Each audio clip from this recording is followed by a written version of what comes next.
Hello, everyone, and welcome back to the podcast. Thank you once again for joining me. Yes, if you've seen my other podcasts, you might realize you notice something different about me. Yeah? Yes, I finally got my hair cut. I had to shave the beard. It's hot here in Cambodia all the time, and it gets to the point where you're scratching underneath, and I have flaky skin anyway, so whenever I put my face over a fish tank, they think it's feeding time. Skin is just falling off. So I had to get that done. I hope it's not too distracting, because there's two things people get distracted by: really good-looking people, which isn't me, and extremely, more than normal, not good-looking people. Ugly, shall we say. Like, the more hideous, the more you almost have to pay attention to it. And that's more like me. In today's video, I'm going to start out here in just a minute. I have permission from a comedian to use his set from a stand-up open mic night. I think he's very funny. And his YouTube channel is down below. It's called The Comments Section. And he allowed me to download and use his video on my channel to get the word out. I want you guys to see it. And if you like it, go to his channel and subscribe, because he's got more on there, and there will be more to come. Like I said, I'm looking for up-and-coming comedians who have really small or smallish followers and subscribers on YouTube and things, who want to help get the word out. Now, being on this channel isn't going to be like being on Joe Rogan, Joe Rogan's podcast or anything like that. I'm not out of my mind. But any little help we can give to one another, I think, is good. Comedy is it can be a very competitive and brutal industry to get into. And everybody knows it. Like, comedians are probably the most jealous people out of any any form of entertainment.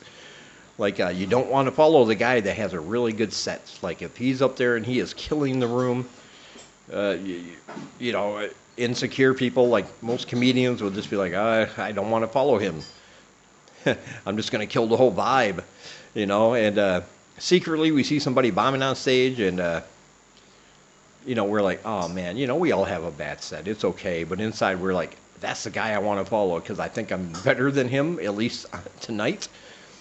And I know I can make myself look better. So it's one of those environments where there's a lot of frenemies running around. And I just want to give a little love to people, because here's the deal. All these people are back in, like, first world countries. I live in Cambodia. I'm 57. My goal is not to be a professional stand-up comedian. My goal is not to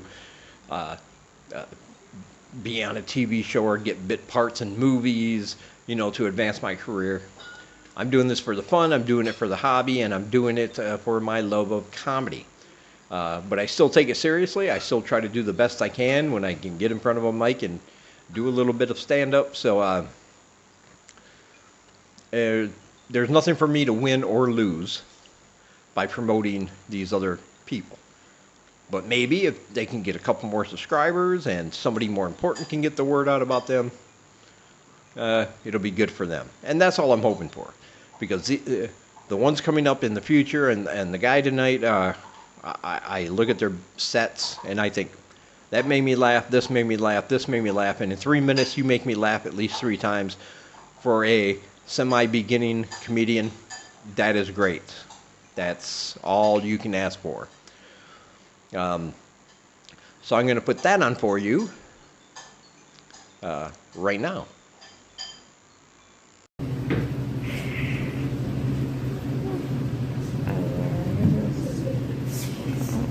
How we doing tonight?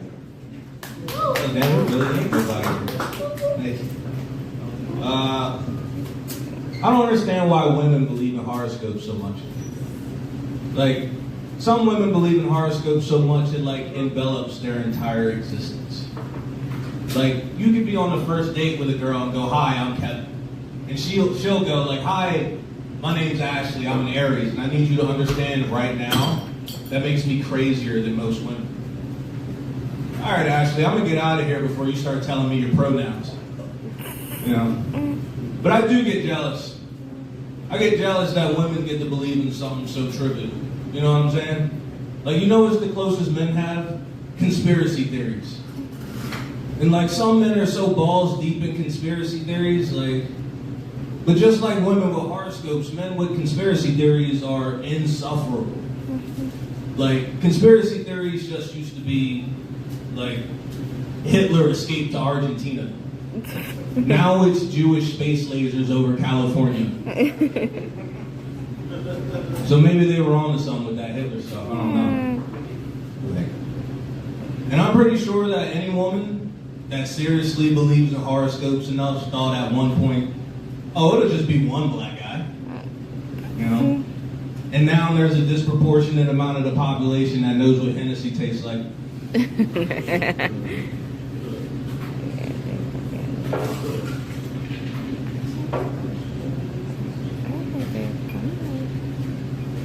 A lot of comedians like myself suffer from self-esteem issues. But unlike the rest of society, you know, between our overthinking and our anxiety, we find time to write a dick joke. But I think about my flaws all the time. Like how my body sweats. Like, there is no in-between with my sweat glands. I am either dry or I am a 16-year-old girl on her way coming home from seeing a Bieber concert. Fucking wet. Like another flaw that I have is that I'll just have like out loud thoughts. Like, I'll say out loud what I'm thinking in my head. That's all it is. For example, one time I was driving with my girlfriend and we weren't speaking to each other. You know, it was one of those silences between lovers, you know, as a relationship slowly starts to fade. But during this particular silence, I was thinking about my voice. You know, how I just wish it was better. So out loud, I just go, "I wish my voice was better." And after like 2 seconds, my girlfriend goes, "Deeper, right?" And I have never been so quickly offended in my entire life. She said so much with just those 2 words. She acknowledged that, yes, your voice is terrible. And here's what I would change if given the chance. I don't know how she said it with just those 2 words, but she somehow said I got a little dick. All right, that's all I got this week. All right, that was pretty funny, wasn't it? And go ahead, like I said, his channel is called The Comments Section. The link for that is down below in my description. If you enjoyed that, he's got more videos on his channel, more to come. All right, well, big news back in America. Spring break is turning into kind of a mess. They let all the horny college kids go to spring break, and the word is they're getting out of control. I guess I can understand that, but again, spring break out of control is kind of like something I would search for on Pornhub. It's been a staple for years. That's what we want to see. So they might have been a little misleading with that title, I think. Bernie Sanders on Twitter wants to know if you're paying too much for prescription drugs. And I don't know anybody that can afford prescription drugs. I'm just like, I got a guy on the corner. And the fun part about that guy is that I never know what I'm getting, but he's really cheap. I'll just take what he has, swallow the pills, and I'm just along for the ride. It's pretty exciting, and going to be some good stories coming out of that, I think. But he's a lot more cheap than the pharmaceuticals from the main big pharma industries. So Yesterday we were walking along, as we like to do sometimes. I do have a little scooter here. It's a 50cc kind of scooter. It's a Honda today. But I've noticed lately we have a lot of road construction going on here. And I don't like driving as much. You have to wear a helmet so you don't get a fine. But my helmet, it's a free one I got because I'm extremely cheap. I hate paying for shit even if I need it. And it doesn't have a visor. And because of all the construction, there's a lot of dirt and a lot of dust flying around. And it's just been horrible. You're driving behind these big trucks hauling dirt back and forth and gravel. And he gets stuck behind one of them. The dirt's flying into my eyes. I can't see. And I'm hating life right about then. Luckily, we do wear a mask, as one should anyway. But, once the roads get done here, they're going to look beautiful. But my whole problem is I might not be able to see them because by then I'll be blind. I'm going to take one wrong pebble right to the eye. And, oh man, it's going to be over. I think I should just start learning Braille right now. But yeah, we were walking along yesterday, which is sometimes the safest option. And sometimes things here in this country aren't always as they seem. For instance, there's a lot of massage parlors, but you never know which ones are like, this is going to be a great, relaxing, deep tissue massage, and which ones are going to be massage, wink, wink, in and out 10 minutes later, you're done, you got what you came for, you know what I mean. So it's really kind of hard to tell. So we saw a guy, and he was advertising some kind of restaurant or something. He had a bunch of flyers, handing them out, and I noticed he was missing a leg, and that's sad. I'm glad he could get a job handing out flyers. I hope the restaurant was paying him. So I was asking him about how he did it. I thought it would be a story about maybe a landmine, because that's a continuing problem here in Cambodia. People losing their limbs and lives every year to landmines. Maybe he was in the military and he performed some kind of heroic deed that caused him to lose his leg. But nope, he was very honest. He said, I was laying on the road one day, I was drunk and passed out, and a car ran over my legs. And they had to take this one off.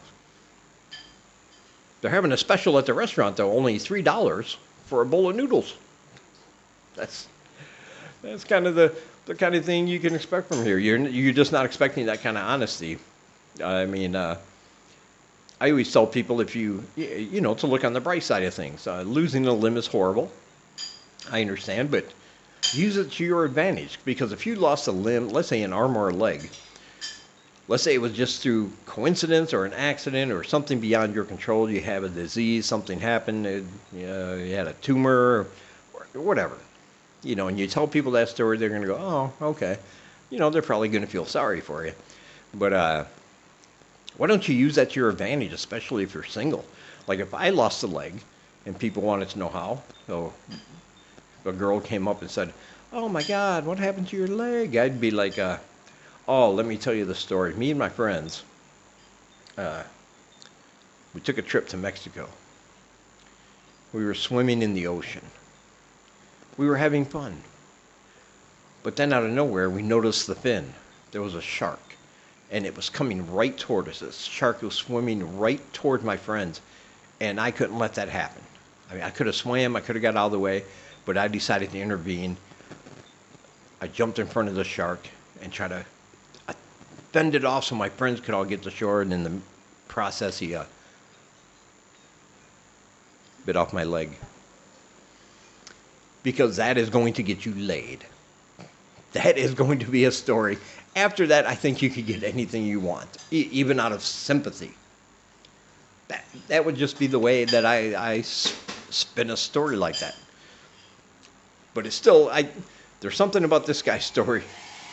that was just so open and honest and so matter of fact that it made me laugh, and I had to share it with you guys. I was passed out drunk in the street. A car ran over my legs. And they had to cut one off here, take a flyer for a noodle shop. I gotta love it here, I have to say. In case you don't know, I do have a Twitter. I haven't really advertised this Twitter. It's not my main Twitter account, but I'm trying to do that transition.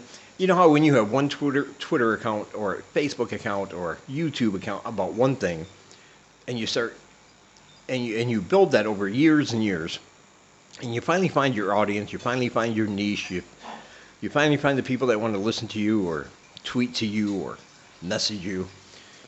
But then you want to branch off and do other things. You're starting a brand new one. The difficulty from transitioning and trying to get the build up, it almost seems harder than it did the first time. Because the first time, you're not really paying attention. You know, you're just, every so often you wake up and go, oh, I got new subscribers. Oh, I got new followers. Ooh, a lot of people like that tweet. You know. But when you're trying to start a new one, it's sometimes a struggle. So I'm leaving my new one down below. And be sure to go over there and check it out. Follow me on the Twitters. I would really, really appreciate it. I don't really have anything much more to say tonight. I just wanted to get out that information, tell that little story. Mainly, I want it to be about the comment section. Like I said, this is the first in my video series. I'll do once a week at least, highlighting up and coming comedians that make me laugh, that I feel don't get enough recognition. So if you're watching this and you say, hey, I have a set, I have some sets, go check them out. If I like it, I will add you. If you know friends like that don't have a large following, that you think are funny, send them my way. Have them send me their links. I got an email address down below too. Just have them email me, say, hey, here's the link to my channel, here's the link to my bits. Like I said, if they make me laugh, I may not be the best judge of character. You know, I've been married twice, divorced twice. So actually, I don't know if I'm not the good judge of character or just women in general, but whatever it is, I still think I know what I find funny. And that will be my criteria. Sanglai, what are you doing? Hello. Hello. Anything you want to say? Hello. You want to talk? Yeah? You want to talk? No. No? No. You, Can you machete? Aking anglais. no Anglais, so she doesn't want to talk. All right. And no English. She doesn't speak a lot of English, so she's always embarrassed to talk, except to me. Now, here's the thing. I don't understand Khmer, much of it. She doesn't understand much English. But somehow she's never embarrassed or shy to just talk my ear off about something while I'm sitting there doing the polite nodding, smiling in the right places. Zero fucking idea what just said. What kind of things are happening. I don't know. But it's like a game of charades, where but it's a game of charades and nobody has hands, so you just kind of, you know, trying to follow the stumps along and do the best you can. How many fingers am I holding up? I don't know. I don't have fingers. That kind of thing. But anyway, I hope you guys enjoyed this. Again, I always appreciate you watching, and hopefully one day we can get together soon and maybe have a conversation, maybe have a beer, maybe have sex. Who knows? Depends on what you're into, depends on how drunk I am, and depends on how much money you're willing to give me. I'm open like that. All right. I'll talk to you guys in the next one.